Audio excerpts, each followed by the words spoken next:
that the school must go backward or forward, and that our work would mean little unless we could get hold of the students in their home life. One incident which occurred about this time gave me a great deal of satisfaction as well as surprise.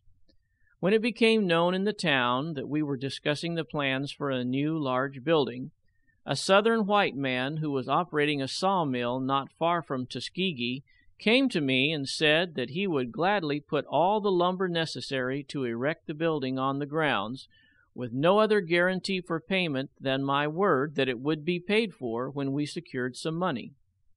I told the man frankly that at the time we did not have in our hands $1 of the money needed.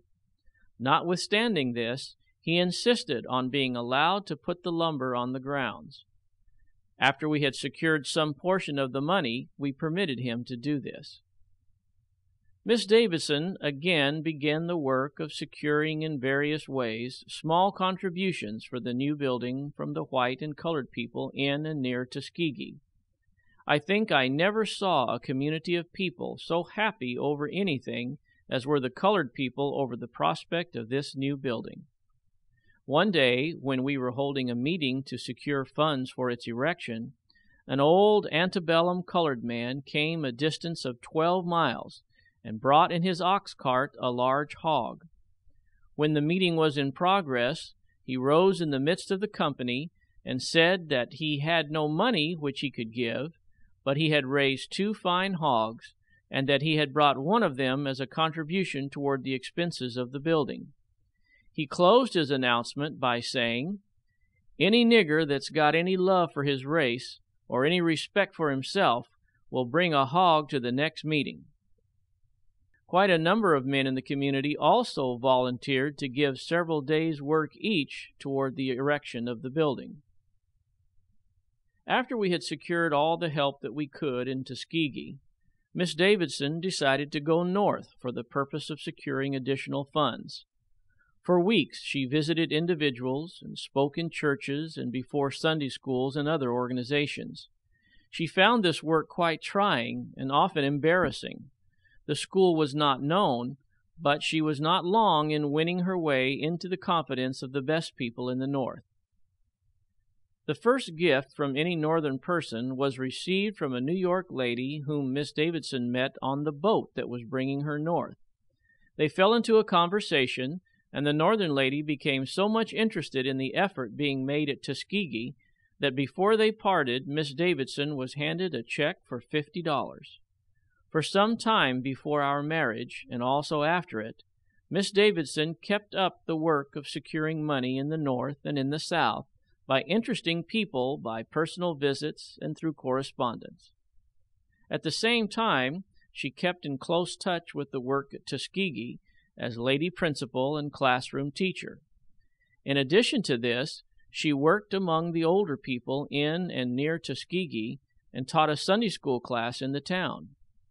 She was never very strong, but never seemed happy unless she was giving all of her strength to the cause which she loved. Often at night, after spending the day and going from door to door trying to interest persons in the work at Tuskegee, she would be so exhausted that she could not undress herself. A lady upon whom she called in Boston afterward told me that at one time when Miss Davidson called her to see and send up her card, the lady was detained a little before she could see Miss Davidson, and when she entered the parlor, she found Miss Davidson so exhausted that she had fallen asleep. While putting up our first building, which was named Porter Hall after Mr. A.H. Porter of Brooklyn, New York, who gave a generous sum toward its erection, the need for money became acute. I had given one of our creditors a promise that upon a certain day he should be paid $400. On the morning of that day we did not have $1. The mail arrived at the school at 10 o'clock, and in this mail there was a check sent by Miss Davidson for exactly $400. I could relate many instances of almost the same character. This $400 was given by 2 ladies in Boston. 2 years later, when the work at Tuskegee had grown considerably, and when we were in the midst of a season when we were so much in need of money that the future looked doubtful and gloomy, the same two Boston ladies sent us $6,000. Words cannot describe our surprise or the encouragement that the gift brought to us. Perhaps I might add here that for 14 years these same friends have sent us $6,000 a year. As soon as the plans were drawn for the new building, the students began digging out the earth where the foundations were to be laid, working after the regular classes were over. They had not fully outgrown the idea that it was hardly the proper thing for them to use their hands, since they had come there, as one of them expressed it, to be educated and not to work. Gradually, though, I noted with satisfaction that a sentiment in favor of work was gaining ground. After a few weeks of hard work, the foundations were ready, and a day was appointed for the laying of the cornerstone. When it is considered that the laying of this cornerstone took place in the heart of the South, in the Black Belt, in the center of that part of our country that was most devoted to slavery, that at that time slavery had been abolished only about 16 years, that only 16 years before no Negro could be taught from books without the teacher receiving the condemnation of the law or of public sentiment, when all this is considered, the scene that was witnessed on that spring day at Tuskegee was a remarkable one. I believe there are few places in the world where it could have taken place. The principal address was delivered by the Honorable Waddy Thompson, the Superintendent of Education for the county.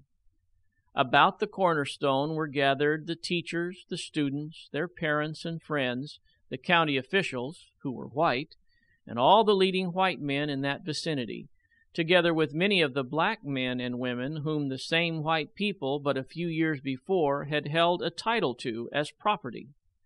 The members of both races were anxious to exercise the privilege of placing under the cornerstone some memento. Before the building was completed, we passed through some very trying seasons. More than once our hearts were made to bleed, as it were, because bills were falling due that we did not have the money to meet. Perhaps no one who has not gone through the experience, month after month, of trying to erect buildings and provide equipment for a school when no one knew where the money was to come from, can properly appreciate the difficulties under which we labored. During the first years at Tuskegee, I recall that night after night I would roll and toss on my bed without sleep because of the anxiety and uncertainty which we were in regarding money. I knew that, in a large degree, we were trying an experiment, that of testing whether or not it was possible for Negroes to build up and control the affairs of a large education institution. I knew that if we failed, it would injure the whole race. I knew that the presumption was against us. I knew that in the case of white people beginning such an enterprise, it would be taken for granted that they were going to succeed. But in our case, I felt that people would be surprised if we succeeded. All this made a burden which pressed down on us, sometimes, it seemed, at the rate of 1,000 pounds to the square inch. In all our difficulties and anxieties, however, I never went to a white or a black person in the town of Tuskegee for any assistance that was in their power to render without being helped according to their means. More than a dozen times, when bills figuring up into the hundreds of dollars were falling due, I applied to the white men of Tuskegee for small loans, often borrowing small amounts from as many as a half-dozen persons to meet our obligations. One thing I was determined to do from the first, and that was to keep the credit of the school high. And this, I think I can say without boasting, we have done all through these years. I shall always remember a bit of advice given me by Mr. George W. Campbell, the white man to whom I have referred to as the one who induced General Armstrong to send me to Tuskegee. Soon after I entered upon the work, Mr. Campbell said to me in his fatherly way, "Washington, always remember that credit is capital." At one time, when we were in the greatest distress for money that we ever experienced, I placed the situation frankly before General Armstrong.